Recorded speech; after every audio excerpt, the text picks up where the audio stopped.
Have you ever had one of those moments where you're surrounded by people who seem to have their lives completely together? That's how I felt the first time I attended Mark and Emily's wedding. The setting was idyllic. Think white doves, a flower-covered arch, and a reception that looked like it came straight out of a bridal magazine. I was Karen, the proud sister of the groom, and my heart swelled with happiness as I saw him standing at the altar, looking smitten as ever with Emily. "Isn't this just wonderful, Karen?" Emily's mother, Cynthia, gushed as she took a seat next to me. "It is, Cynthia. I've never seen Mark this happy. Emily is perfect for him," I replied, scanning the crowd filled with smiling faces and expensive suits. I'd gotten along with Emily from the get-go. She was charming, to say the least. Intelligent, witty, and always wearing a smile that could light up a room. Our first meeting had felt like a conversation between old friends, rather than a formal introduction. She talked about her job as an interior designer with such passion, and I couldn't help but respect her drive. "So, Emily tells me you're into marketing." "Yes, guilty as charged. I love the psychological aspect of it, understanding what makes people tick," I had answered, thrilled to meet someone who was as passionate about their work as I was. We got along like a house on fire, and when they decided to get married, Emily asked me to be her maid of honor. How could I say no? I was so thrilled that Mark had found someone so wonderful, and equally thrilled that I was gaining a sister. The wedding went off without a hitch. When Emily threw the bouquet, it almost felt like divine intervention when I caught it, as if it were a sign that our newly united family was meant to be flawless. A couple of years later, Emily gave birth to Connor. I rushed to the hospital, hardly able to contain my excitement about becoming an aunt. As I held him for the first time, Mark looked at me and said, "Karen, meet your godson. Make sure to guide him well." "Look at him. He's perfect," I whispered, taking in the sight of Connor's tiny fingers curled around mine. "You guys are going to be amazing parents." At that moment, holding that tiny life in my hands, I looked up to see Mark and Emily, their eyes filled with joy and perhaps a bit of understandable apprehension about the big journey they were embarking on as parents. But I had no doubts. If any couple had what it took to create a happy, loving home, it was them. "So, when are we scheduling his first baseball game?" Mark joked, already envisioning future father-son outings. "Give it a few years, darling," Emily laughed. "For now, I think diapers and bottles are the main event." Looking at them, I felt content. Here were two people, so in love, now parents to a beautiful baby boy. They had it all. A nice home, fulfilling careers, and now a family. What could possibly go wrong? As it turns out, plenty could go wrong. I was so entranced by the picture they had painted, a picture so perfect it belonged in a high-end gallery, that I ignored the possibility that behind it might lie a very different, darker story. And so, as I left the hospital, Connor snug in his parents' arms, I felt a sense of completeness. My brother had a family, a beautiful one, and I was more than happy to be the doting aunt, blissfully ignorant of what the future held. Little did I know, things were not as perfect as they seemed. Sometimes, the most meticulously painted pictures hide the most cracks, and cracks, no matter how small, have a way of widening into chasms that can swallow you whole. Fast forward a few years, and I found myself standing at the doorstep of Mark and Emily's lovely suburban home. I hadn't seen them in person since Connor's first birthday, but thanks to technology, distance hadn't been an issue. I'd been on regular video calls with Emily, Mark, and especially Connor, who was growing up so fast it made my heart ache a little. When Emily opened the door, her face broke into a smile that could only be described as radiant.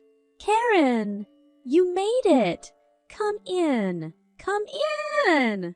"I wouldn't miss it for the world," I responded, handing her the bouquet of tulips I'd brought. "Wow! The place looks even better than the last time I was here." "Ah, you know me, always rearranging things. A home is never finished, only ever evolving," Emily said, guiding me into their immaculate living room. It was filled with cozy furniture, decorative pillows, and framed family photos that dotted the walls, creating a sense of lived in comfort and effortless style. Mark came down the stairs, a genuine smile stretching across his face. "Sis, you're here!" We embraced, and for a moment, I felt a surge of nostalgia, a throwback to our childhood when life was simpler, and the biggest problem we had was deciding which video game to play next. "It's been too long," I said, pulling back to get a good look at him. "You're looking good, big bro. Life's treating me well, can't complain. And you're looking amazing, as always," Mark replied, gesturing for me to sit down. Just then, a small whirlwind dashed into the room. "It was Connor! Auntie Karen!" he shouted, his face lit up like a Christmas tree as he ran towards me. I bent down to hug him, lifting him up in the air as he giggled. "Look at you, Connor! You've gotten so big!" "I missed you, Auntie Karen," he said, wrapping his tiny arms around my neck. "I missed you too, little man," I replied, setting him down. We all moved to the dining room, where a delicious home-cooked meal awaited us. Spaghetti carbonara, garlic bread, a Caesar salad, and for dessert, Emily's famous chocolate cake. It was like a feast, and I couldn't help but marvel at how Emily managed to maintain a career, a household, and still find time to cook such wonderful meals.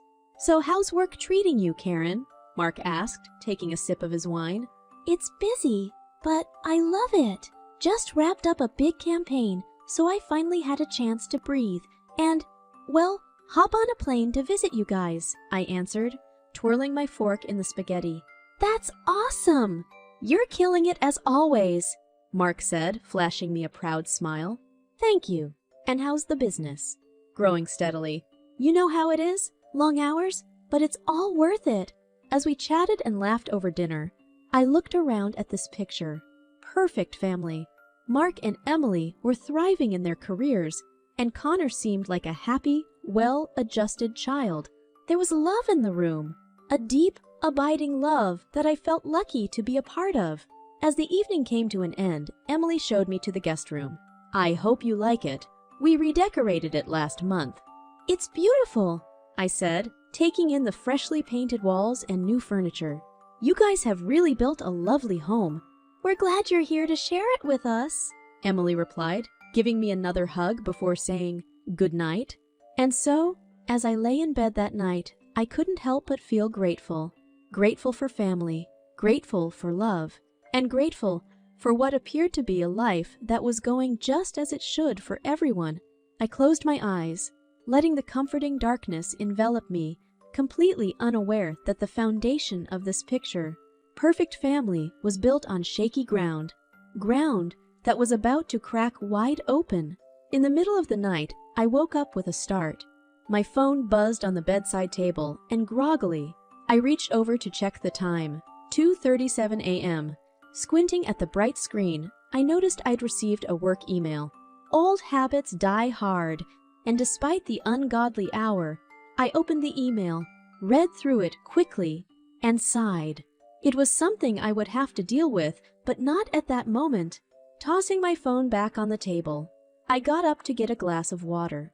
Emily had told me they recently remodeled their kitchen, and I was curious to see what they'd done. Padding down the staircase quietly, so as not to wake anyone, I made my way to the kitchen. As I was filling up my glass at the sink, I noticed something odd out of the corner of my eye. There was a small figure lying on the living room floor. I set my glass down and tiptoed closer, only to realize it was Connor. "Connor, what are you doing down here?" I whispered, afraid to startle him. His eyes opened, and he looked up at me, unfazed. "Tradition? To sleep on the floor when you have a perfectly good bed upstairs?" "Yeah, Mom and Dad say it builds character," he mumbled, pulling his blanket closer around him. I was baffled and irritated.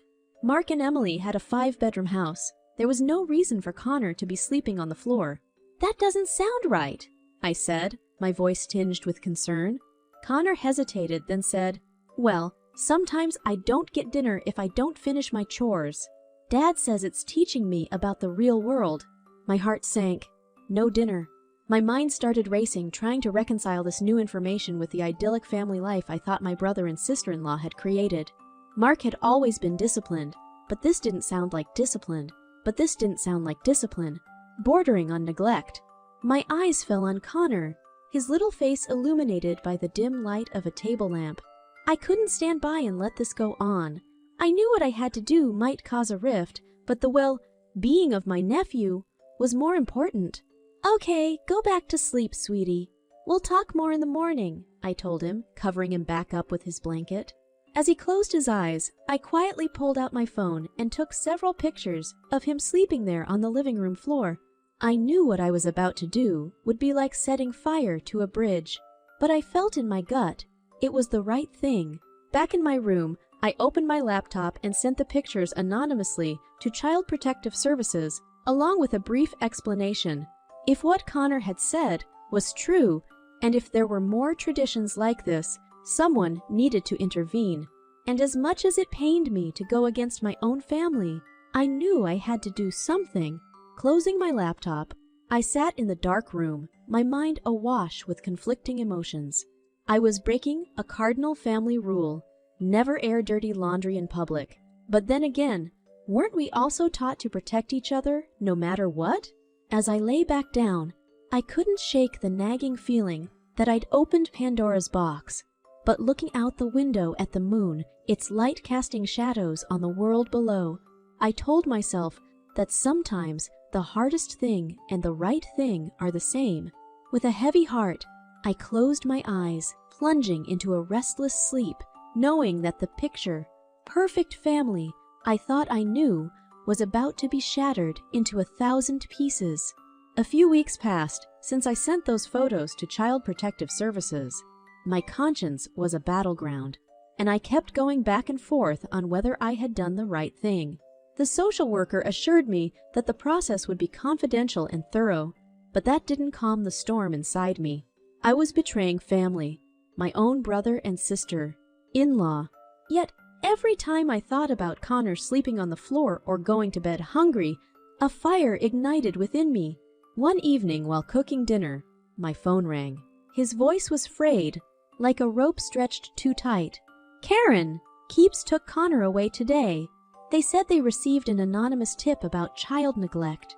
Can you believe that?" I paused, my mouth dry as the Sahara. "Oh my God, Mark, that's terrible. What are they saying?" "They're investigating us, Karen. Us. We have to go through a whole process now to prove we're fit parents. They're tearing our family apart." His pain was palpable, and yet I couldn't help but think this was a path he had carved himself.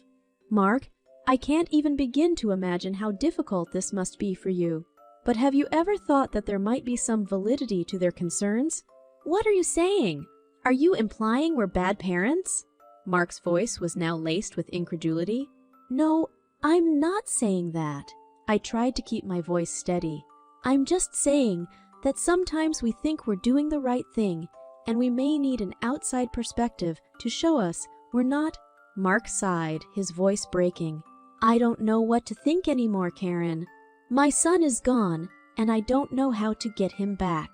"I understand, Mark, but sometimes things have to break down to be built up stronger. Maybe this is an opportunity for you and Emily to evaluate how you're raising Connor." A moment of silence stretched between us, heavy and tense. Finally, Mark spoke. "We've got to go through a series of family counseling and parenting classes before we can even apply to get him back. It's going to be a long process." "I think that could be beneficial, don't you?" I ventured cautiously. "For all of you to work through things professionally?" "Maybe you're right," Mark admitted, albeit reluctantly. "Okay, Mark. Good luck and keep me updated, please." As I hung up, I felt a mix of relief and dread. Relief that action was being taken, and dread for the confrontation that I knew was inevitable. If the investigation went the way I thought it would, Mark and Emily would be required to make changes, ones that hopefully would benefit Connor in the long run. But at the same time, I wondered how this would affect my relationship with my family. Turning off the stove, I sat down, my appetite lost. I pondered over the notion of tradition that Mark and Emily had instilled. Were they truly archaic methods of teaching life lessons, or were they a veiled form of neglect? Sometimes the line between the two is blurry, but it was becoming increasingly clear to me that their idea of character building was perilously close to compromising Connor's well-being. And as much as it hurt to be the catalyst in this familial chaos, if it meant Connor would be safer and happier, I was ready to face the fallout. Sometimes traditions are comforting, but sometimes they need to be unraveled, torn apart, and built anew. And I hoped, for the sake of my nephew and my family, that this was the beginning of a new, healthier tradition. Several more weeks went by, filled with a tension so thick you could cut it with a knife. I found myself constantly checking my email and phone, half expecting to see an update from Child Protective Services or a call from Mark. Finally, one chilly afternoon, I received the email I had been anxiously awaiting. The subject read, "Case Update, Custody Decision." With a pounding heart, I opened the email. After a lengthy investigation, Keepies had determined that Connor should not return to Mark and Emily's custody, at least not immediately. However, the email also mentioned that temporary guardianship could be transferred to a family member while Mark and Emily underwent mandated family counseling and parenting courses. This was my chance to step in. Yes, it would mean taking on a huge responsibility, but I couldn't bear the thought of Connor being placed in a foster home, surrounded by strangers while his parents got their act together. I immediately picked up my phone and called my lawyer. "Paul, it's Karen. I need your help. My nephew has been taken into KPS custody and I want to apply for temporary guardianship." Paul, ever the pragmatist, began asking a series of questions. "Are you prepared for this, Karen? It's a big commitment, and it will certainly affect your life in various ways." "I know, Paul, but it's something I have to do. What's the process?" Paul outlined the legal steps required, emphasizing the need for speed, given that Connor was currently in a temporary holding situation. "You need to act fast, Karen. The courts prefer placing children with family, but they won't wait around. You should file the petition for temporary guardianship as soon as possible." 2 days later, I found myself sitting in a sterile government office, facing a stern-looking social worker. "So, you're the aunt," she stated, more than asked, flipping through the papers on her desk. "Yes, that's correct," I replied, trying to maintain a composed demeanor. "And you're fully aware of the circumstances that led to Connor being removed from his parents' custody?" "I am," I answered, my voice tinged with a blend of sadness and determination. She looked up, locking eyes with me. "Because I love him," I said simply, "and because I won't let him sleep on the floor or go hungry as some sort of twisted life lesson. I can provide a stable, loving environment for him until his parents can do the same." The social worker nodded, jotting down notes. "Very well. The court will have the final say, but your petition will be strongly considered, especially since your family." As I left the building, I felt like a weight had been lifted off my shoulders, yet replaced by another different kind of weight. This new weight was a mixture of hope and responsibility, bound together by the love I felt for Connor. Upon reaching home, I immediately began preparing what would be Connor's room should the court decide in my favor. As I stood there, paintbrush in hand, painting the walls a soothing shade of blue, my thoughts were on the future. The coming weeks would be a whirlpool of legal proceedings and family counseling, likely bringing uncomfortable truths to light. There would be repercussions, of course, strained relationships, and awkward family dinners. But looking around the room that would hopefully soon be filled with the laughter and energy of a young boy who deserved so much better, I felt confident that I had made the right choice. Sometimes, to do the right thing, you have to take matters into your own hands, even if those hands tremble as you do it.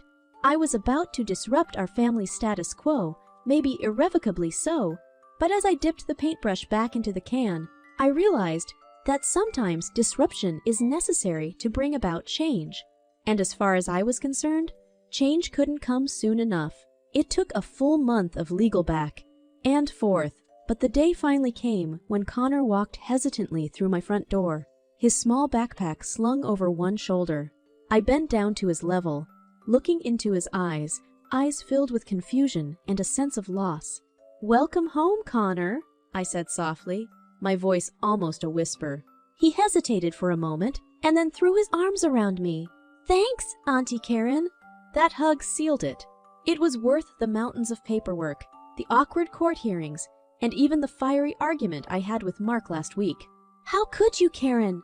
He's our son, not yours," Mark had yelled over the phone, his voice tinged with a blend of rage and betrayal. "Mark, he wasn't safe. You have to see that. I'm doing this for him, not to spite you or Emily," I had replied, my own voice tinged with regret and resoluteness. "It doesn't matter. You've destroyed this family." "No, Mark," I said before hanging up. The family was already broken. Life with Connor was an adjustment, to say the least. We both had to get used to new routines, but kids are resilient, and Connor was no exception. He started at his new school and seemed to adapt well, even making a few friends in the first week. But it wasn't all smooth sailing. There were nights when he'd wake up crying, asking for his mom and dad. During those times, all I could do was hold him close and assure him that his parents loved him and were working hard to create a home where he could return safely. Then, about 2 months after Connor came to live with me, Mark called. "Karen, can we talk?" His voice was subdued, lacking its earlier aggressiveness. "I'm listening, Mark. We've been through most of the counseling and classes, and we're making changes, significant ones." He paused. "I want to thank you." The words hung in the air, surprising in their sincerity. "Yes, because you did what we couldn't do for ourselves. Put Connor first. You were right. The family was broken, and while I don't know if we can ever fix what's shattered, maybe we can start anew. It was a lot to process. So, what happens now? We want to slowly reintegrate Connor into our life, with the counselor's oversight, of course. Maybe a weekend visit to start?" I looked over at Connor, who was sitting on the living room floor, engrossed in a puzzle. My heart ached at the thought of him leaving, but I knew that reuniting families was the ultimate goal. "That sounds like a plan, Mark. Let's work out the details."